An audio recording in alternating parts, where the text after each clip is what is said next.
For the month of May 2025, we'd like to focus back on the original Box in the Basement, Leon Laureles. We are going to be sharing the first 4 episodes of Leon's story for the month of May.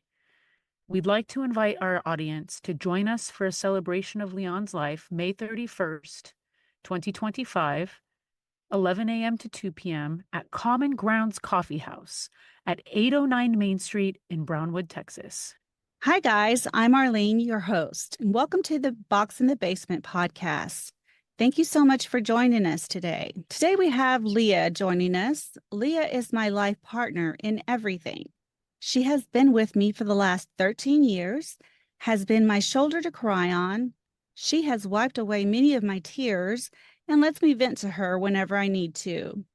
She has supported me 100% in this fight for justice for Leon. She is my rock and has agreed to go on this new journey with me. Leah, would you like to tell us about how you became interested in true crime and what made you want to join me in this journey? Hello, everyone. I'm Leah, and I'll be joining Arlene on this unsolved crime journey here at Box in the Basement. Arlene has told her story about her uncle, Leon Laureles, and how that sparked her interest in both true crime and getting justice for Leon and for other families waiting for answer. My story is a little different, but my lovely co-host and our producer convinced me that I should tell you all why I'm here and why I have such an interest in the true crime genre. There are 2 main reasons. The first one will probably make you say, "Oh, damn," because that's the reaction I usually get. The second reason involves my hilarious father and his fantastic storytelling ability. I was born and raised in Akron, Ohio in the 1980s and 1990s, and I attended a small church right on the border of Bath Township and Akron proper. Hardcore true crime fans are probably already making the connection here, but for everyone else, this was the same church attended by Leon Dahmer, Jeffrey Dahmer's father. I turned 11 years old in the summer of 1991 when Dahmer's 13-year reign of terror finally ended, and I can clearly remember the Sunday service after he was arrested. Lionel Dahmer, who I always knew as a kind, quiet man and dear friend and tennis partner to my great-uncle, was mobbed with parishioners after the service, offering prayers and condolences. I asked my mother why everyone was being so kind to Mr. Dahmer, and she told my brother and me, he's 3 years younger than I am, everything she knew about the case. She didn't sugarcoat it. I remember being horrified and angry. It was honestly a turning point in my life that reshaped my worldview, but that's another conversation entirely.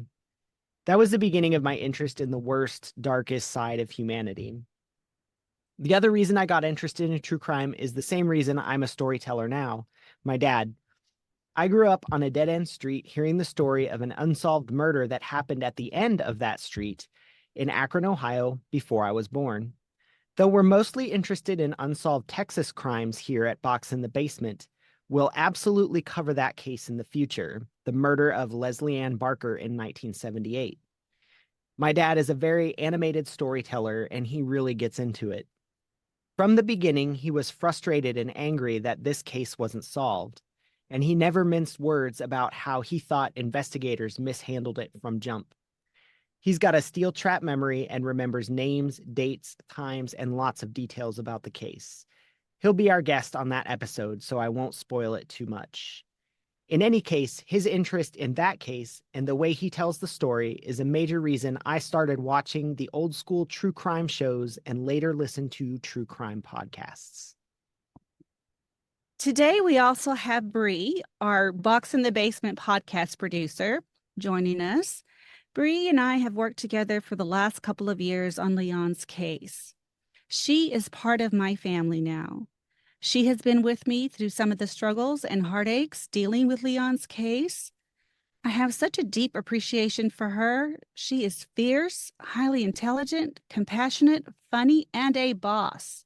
And I'm extremely happy to have her as our producer. Hi, Bree. Would you like to tell us a bit about yourself? I actually started this journey with the Uncovered website. So I was also very interested in true crime. I was not as affected by true crime as both Arlene and Leah. However, I do come from a very long line of law enforcement. So a lot of my family has always been involved in true crime. And I started getting interested in true crime like Leah with Jeffrey Dahmer when I was also 11 years old, and my dad had bought a book about him and I picked it up and read it. So I think for our generation, there was a very long legacy of serial killings from the 1970s all the way to the 90s. And I think a lot of us were affected by that when we lived through it. And so as I got older and we came here to the Uncovered website, I was introduced to Arlene through one of the founders of the site. And that's how I was involved in Leon's case. And I wanted to do something a little bit more involved than just sit and be a passive observer of true crime. I wanted to be active and do something about it after watching so many years of it. And so I challenge any of our audience members who are here listening with us today after our episode to get involved, because you too can make a difference and be part of someone's journey for justice. And I am just happy to be here with Arlene and Leah today. And so I throw it back to you, Arlene, to get back into the case. Thank you, Bree. So today I want to talk about some of the findings we have uncovered on Leon's case in the last couple of years. I've said on the other podcast that the PI we hired in 1996 didn't hand over any of the information he found out about Leon's murder. I found out this summer that that was not accurate. My Uncle George was frustrated with the PI's lack of cooperation and hired an attorney to get what information he could. My uncle ended up getting his hands on some of William Deere's research, including a suspect list, some background information, and a significant number of crime scene photos. They are on big white poster boards, and you can definitely tell it was done in the 90s. Before we get into the evidence in Leon's case, it's important to talk a little about Brownwood itself. Leah's here to tell us about that. So Arlene covered it to some extent in the first 3 episodes, but we're going to set the scene here. A little history and a little about the zeitgeist, if you will. Brownwood is a town of around 19,000 people that is almost in the geographical center of Texas, about 180 miles southwest of Dallas and 140 miles northwest of Austin. Not quite the hill country and not quite the Panhandle Plains. It's an old farming and ranching settlement that dates back to the mid-19th century, but we won't bore you too much with the deep historical details here. By the early 1900s, cotton had taken over the town's economy, and 2 colleges had opened their doors to the community. The population of Brownwood continued to grow as the oil industry boomed, and World War II led the Army to build a training camp in the town, one that would eventually become the largest such facility in the state of Texas. It's estimated that by the mid-1940s, the population of Brownwood ballooned as militaries, families, and civilians followed behind, searching for jobs and business opportunities. So when Camp Bowie, as the training facility was called, closed in 1946 and a severe drought ensued, Brownwood faded and shrank. Today, Brownwood sits at the crossroads of U.S. Highways 67, 84, 183, and 377. And by the time Leon Laureles was murdered in 1996, the city was a manufacturing hub, as 3M and Kohler call the city home.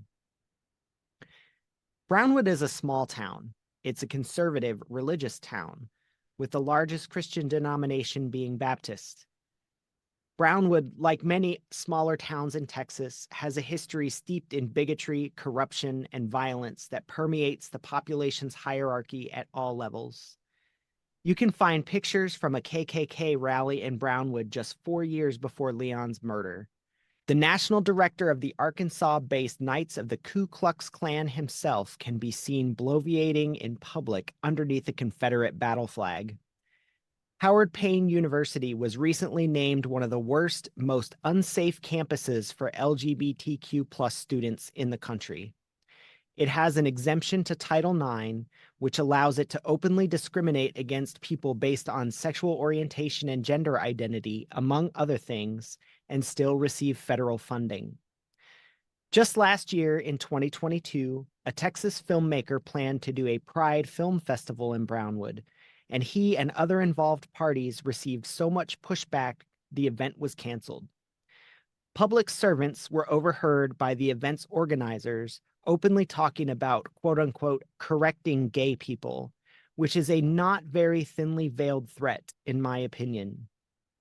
LGBTQ plus people have been subjected to a lot of, quote unquote, correcting over the years, like being murdered, beaten, sexually assaulted, imprisoned, and being discriminated against.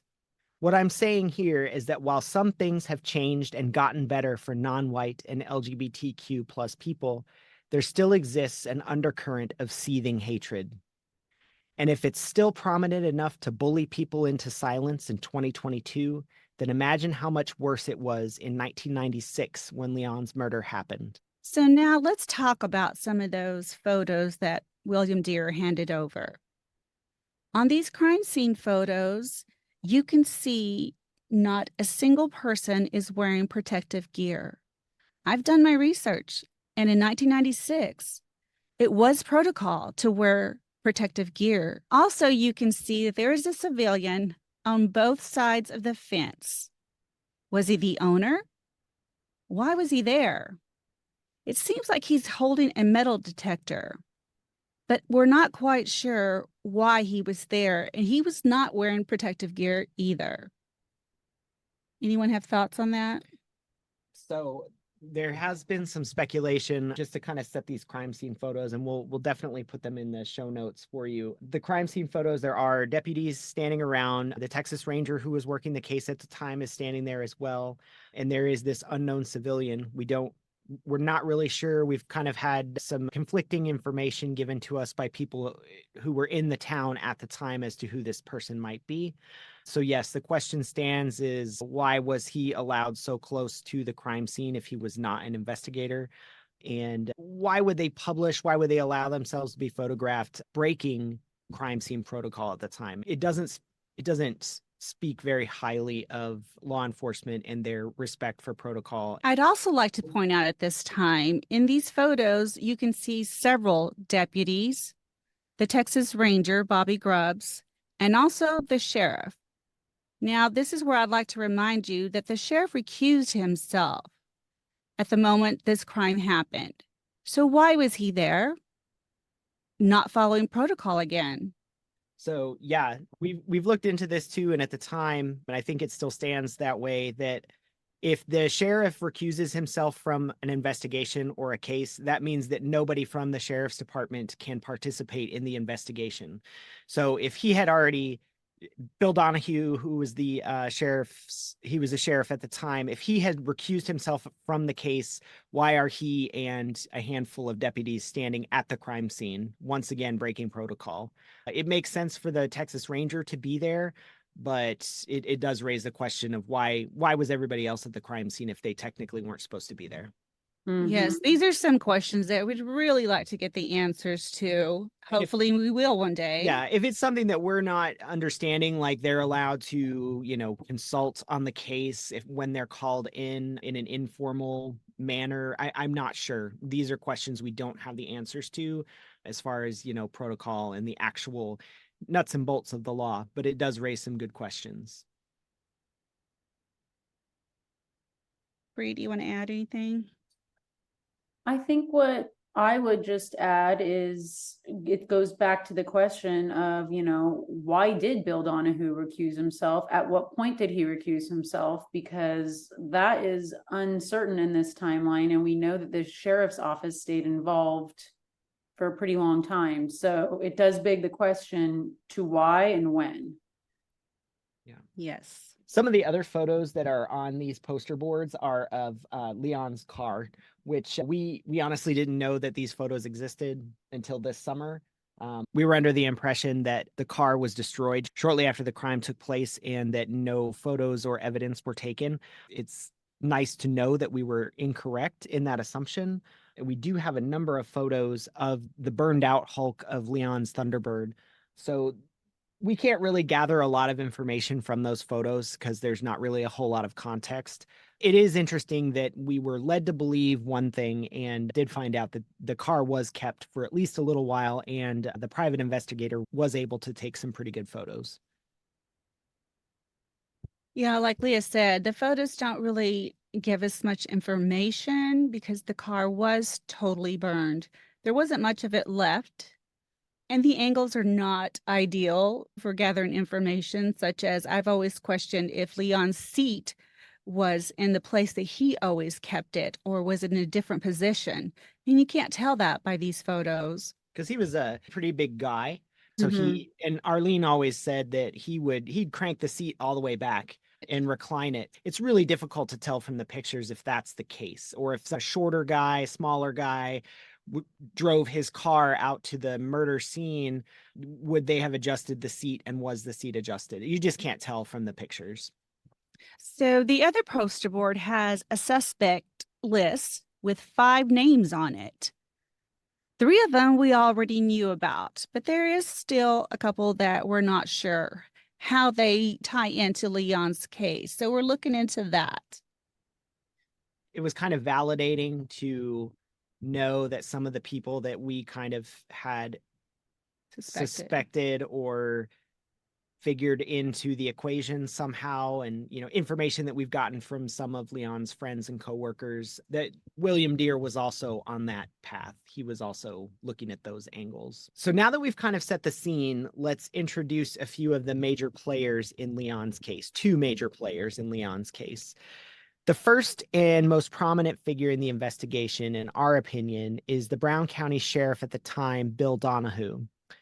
Donahue had been in law enforcement for almost 40 years by the time of Leon's murder in 1996. He did a stint in the Marines, where he was known as Wild Bill. His comrades paint him as a man's man who embraced the Texas zeitgeist and raised hell in Tokyo after World War II. He joined the Brownwood Police Department in 1955, eventually serving 5 terms as police chief. He did a short stint in auto sales and juvenile probation, but the important thing is that he returned to law enforcement in 1979 and was appointed Chief Deputy Sheriff in the Brown County Sheriff's Department in 1980. He was first elected sheriff in 1985 and served 5 full terms, resigning, so far as we can tell, during his 6th term, just a few months after Leon's death. There's honestly not much information out there on Donahue, which is why we're making some assumptions here. The more we've pushed Leon's story, the more podcasts Arlene has been on, the fewer and fewer articles and pieces of information we can seem to find on the internet. It's honestly been weird, and I've never seen anything like this. I don't know if it's just media outlets putting stuff behind a paywall, or if there's something shadier going on. But it is interesting that there are not as many stories out there now on Bill Donahue as there were even 6 months ago. Next up is Bobby Grubbs, who was the Texas Ranger assigned to Leon's case almost immediately after the fact. If you remember in a previous episode, we mentioned that Sheriff Donahue recused himself from the investigation, meaning the Texas Rangers had jurisdiction. The ranger assigned to Brown County at the time was Bobby Grubbs. He was literally the lone ranger assigned to that area. Grubbs didn't graduate from high school, instead joining the Navy before starting his law enforcement career in the State Highway Patrol, and then later moving to the Midland Rangers office. Grubbs was old school, relying more on shoe leather and social networks, and I mean that in the traditional sense, rather than on technology. While that has its advantages, it also created some difficulties in Leon's case, and in other cases as well. We will cover another unsolved homicide Grubbs worked in a future episode, the murder of 13-year-old Amanda Goodman, whose case shares many striking similarities to Leon's. At one point, Grubbs showed Arlene's Uncle George his quote-unquote file on Leon, and it consisted of a few sticky notes and nothing else. That always rubbed George the wrong way and led him to lose faith in the system completely. Grubbs continued as a ranger for 9 years after Leon's death and was eventually elected Brown County Sheriff himself. He was a fairly popular and well-liked sheriff, from what I can tell, and he said in a number of interviews that Leon's case haunted him. Whether that was true or if it's just something you say to get reelected, we can't say for sure. Bobby Grubbs served 2 full terms and died during his 3rd term in 2015.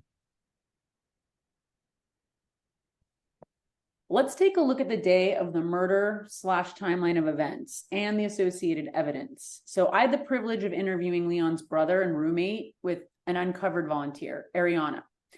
And at the time of the murder, George was living with Leon and working at 3M. George is technically our second witness of the day. As you can recall from Arlene's previous episode, she actually saw him earlier in the Walmart. Well, she saw his car, but she didn't see him. George is a quiet, humble, intelligent man. He's now married with kids in his 70s, but at the time of the murder, he was single, working at 3M, and Leon was working very long nights while George worked during the day.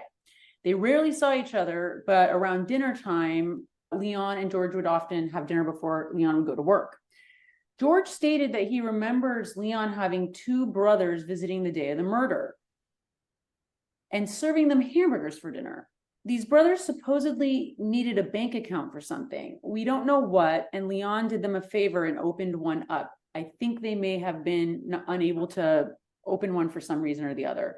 Leon was always known as a helper type. Arlene, do you want to tell us a little bit more about how Leon was during this period of his life? Well, he's always been that person to help anyone, but I have had coworkers and friends tell me that he was always helping them, lending them money, lending his debit cards, his credit cards if they needed to purchase something, or he would purchase items for them.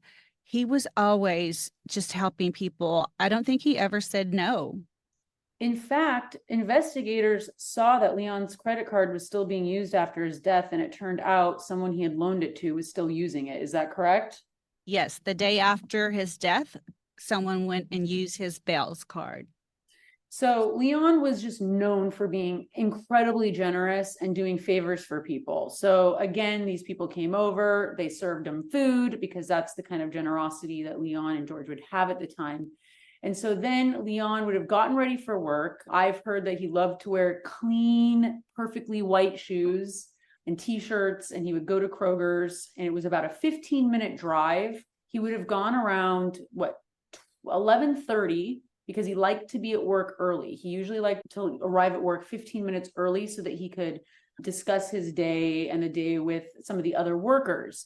Now, there is one witness that is supposedly the last person to have seen Leon, according to the poster boards. Leah, who was that name and who is this person?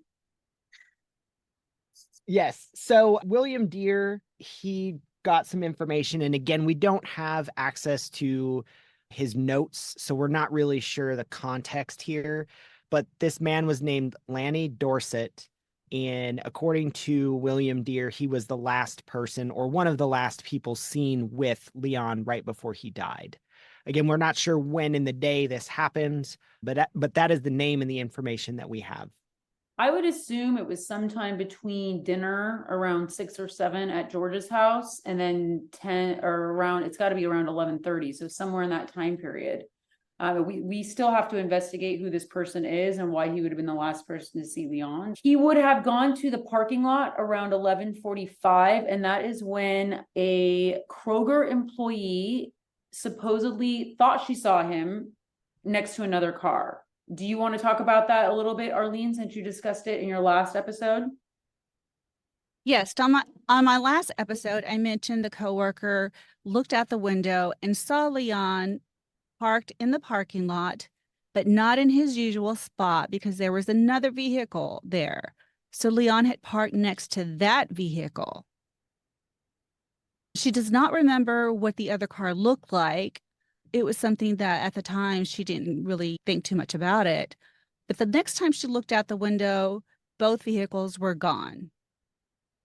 And for all of our listeners, we will be interviewing this witness, and we will have her interview on an upcoming episode with other interviews as we continue to update you guys with anything that we get from this case or any others that we investigate. So let's discuss what must have happened after the witness saw Leon. Ariana and I drove the route that Leon and the perpetrators would have taken that night, and it does take anywhere between 12 and 15 minutes, depending on light stops and how fast you drive.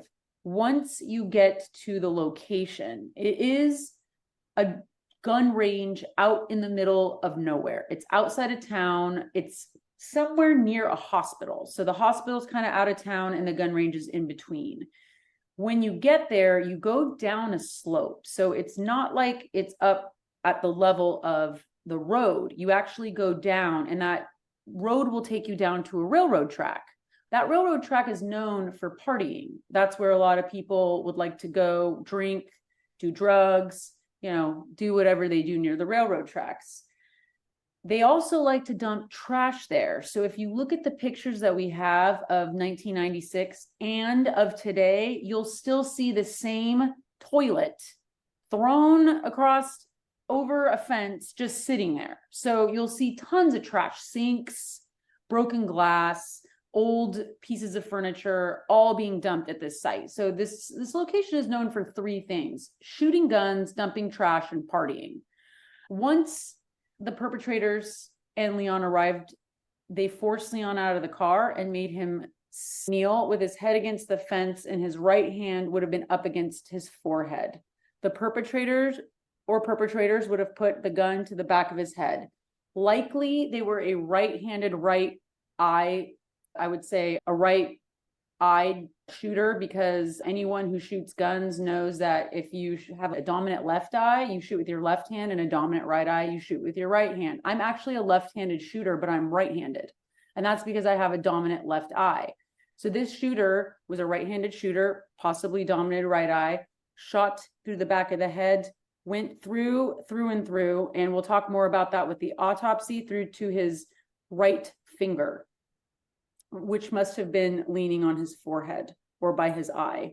It's a horrible thing to think about. It's something I've had nightmares about, countless nightmares about Leon's death after investigating it. When it comes to an execution style killing, these are, common killings in the South. They're very quick. They're done very effortlessly and common in some types of hate crimes. We also then have the burning of the car.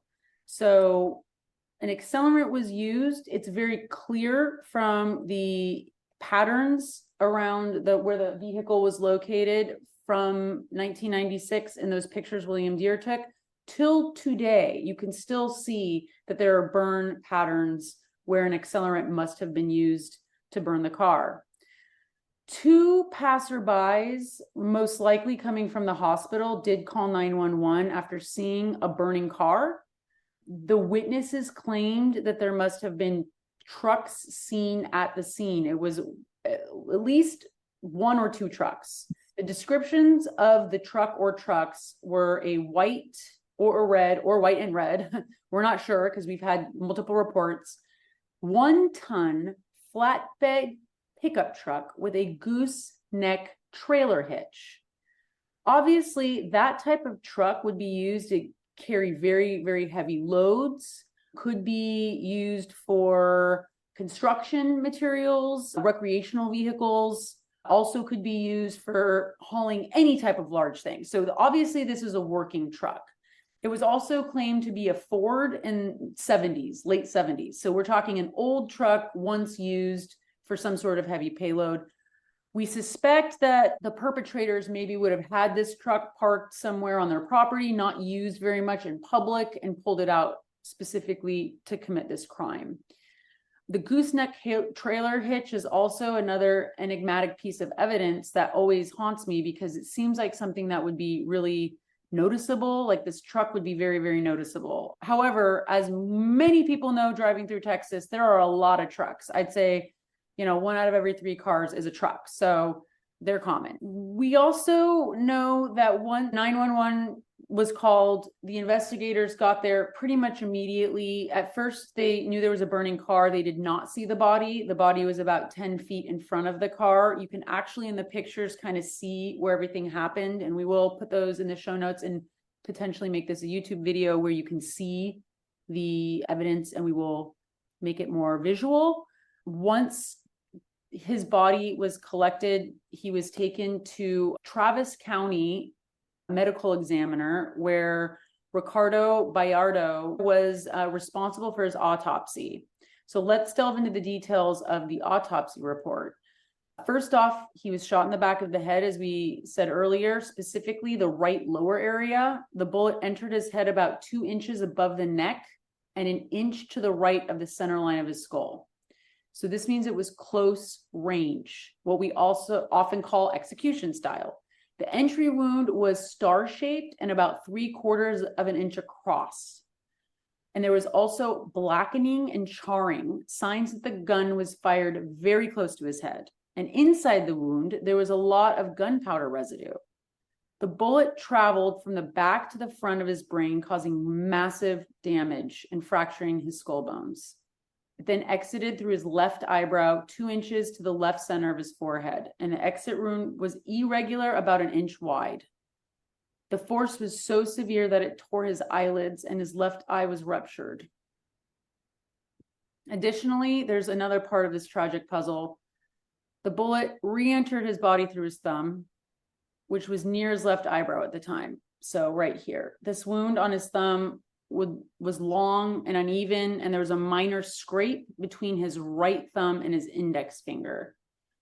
From this wound, the investigators recovered a deformed .38 caliber bullet.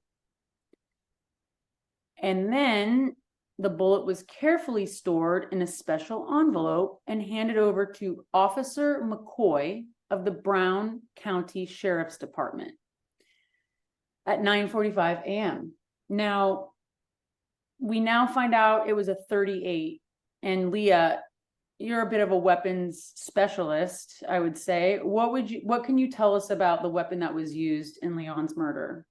So the thing about .38s is it was more than likely used in a revolver. There are exceptions to the rule, but most guns that fire at .38 are a revolver, especially in the 90s. So that's an assumption that we can make right off the bat. There was also not a shell casing found at the scene, which also lends itself to the assumption that it was a revolver that was used in the crime. The 90s were kind of that transition period where we saw gun caliber popularity change amongst the public and within law enforcement as well. .38s were super popular with law enforcement at that time. And I know in smaller towns, smaller jurisdictions, they did take a little longer to move away from the .38 revolvers to a 9mm, which is what you'll find most commonly today. The last thing I want to mention is I want to go back to the car being burned. And the reason why this is somewhat important is because it's not that common to actually burn a car in a murder. We see it sometimes, but usually when that's done, it's because they know that they've left evidence in the car. So they've got to burn it in order to destroy all the evidence. And that takes a little bit of forethought, a little bit of knowing investigative techniques, or having some sort of criminal background where you would know to do that. So the burning of the car doesn't, to me, seem like it was a heat of the moment crime. That's premeditated. So I'm just going to throw this question out to you both. How many boxes are in the basements of Texas Sheriff Department and Texas Rangers basements right now? How many boxes are sitting there? My guess is 23,000. I'm going to say closer to, I'd say 40,000. So from 1976 to the year 2020, where cold cases are being monitored by the FBI, it is 16,667. That's a lot of boxes. That's a lot of that's going to be how many episodes that we have? 16,000. Are you ready, ladies? Yes. Yes. Let's do it. There's a lot of cases to get through. I'll do the calculations on how much time we're going to be spending on podcasting if we don't get, one of those AI voices to do it for us. We hope the numbers don't climb while we're doing this. Oh, they will. Well, they've already have. This is till Yeah. 2020. So cases Just are starting a new piling up. year. Yeah. Exactly. Okay, so let's go to the next. How many boxes? How many of those boxes are men? I'm going to say 40%. Yeah, I would agree. 40%. It's actually way more than that. It's more like 75%. 13,484. Men are so much more likely to be murdered than women. That's a common misconception. The next one is how many. So we're going to now go by, would you guys prefer to go by age or race that are similar to Leon? Either one. Race. Start with race, yeah. Okay, so we're going to go with of Hispanic origin, which is, in my opinion, kind of a weird way of looking at things, but this is what the government does. How many do you think are Hispanic of that 13,000? I'm going to go with 7,000. Oh, we're going with hard numbers instead of percentages this time. I'm going to go with 5,000. It is, Leah, you're closer, 42 or 4,200 basically. So 4,279 to be precise. These are all cases that we'd like to invite our audience, if they're interested, to help us name names. So what we have are the state, the age, the sex, and the murder weapon, and the month and year that it occurred. And what we've been able to do is go onto newspapers.com or Google and just put in some of these search terms, and we're able to find the victims' names. And then that's how we're able to go into the box in the basement. We want to go and uncover as many names as possible. We want names on these boxes, and we want to invite you guys to help us. We are going to FOIA request many of these boxes, and we are going to try to reach out to family members who want to work with us, interview them. Arlene is going to be our special interviewer. Arlene, would you like to tell us more about who you're going to be interviewing next? Next, I'll be interviewing some of Amanda Goodman's family members.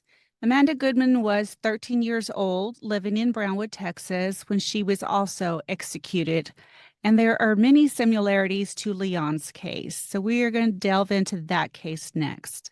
And many of you might be thinking, what does a 13-year-old girl and a 26-year-old gay man have in common? Well, you're going to find out on that episode that the circumstances of the case have too many similarities for it to be a coincidence. We are excited to announce that we are now a part of the Darkcast Network.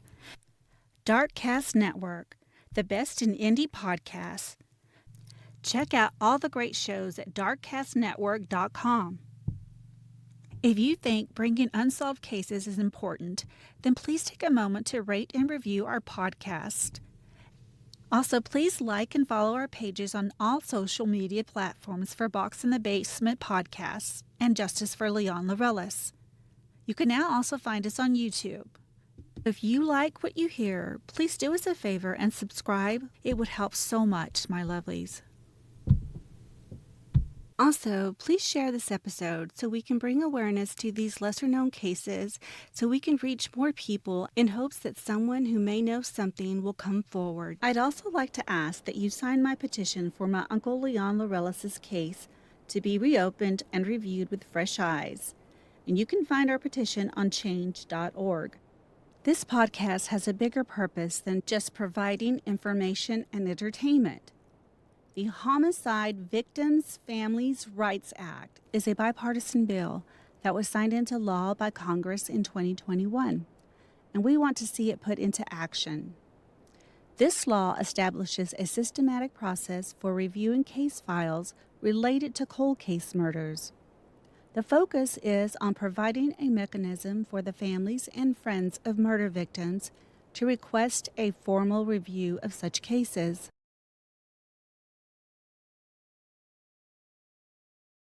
I also have a GoFundMe page to hire an attorney to help me get a copy of his autopsy that I have been denied for 27 years. You can find the GoFundMe by searching for Leon Laureles. That's Laureles. But to get his body exhumed, to search for evidence that was not collected the first time around. We and other families and friends need assistance with getting FOIA requests. It blows our minds that so many murders occurred from 1976 to 1997 in Brownwood, Texas, under the watch of the same investigators responsible for handling Leon's case. We're going to look at all the unsolved murders in Brownwood and maybe even a few solved ones if it helps uncover what was happening in that era that left so many families devastated and a community living in fear. Thank you for joining us. Be kind. Later, Gators.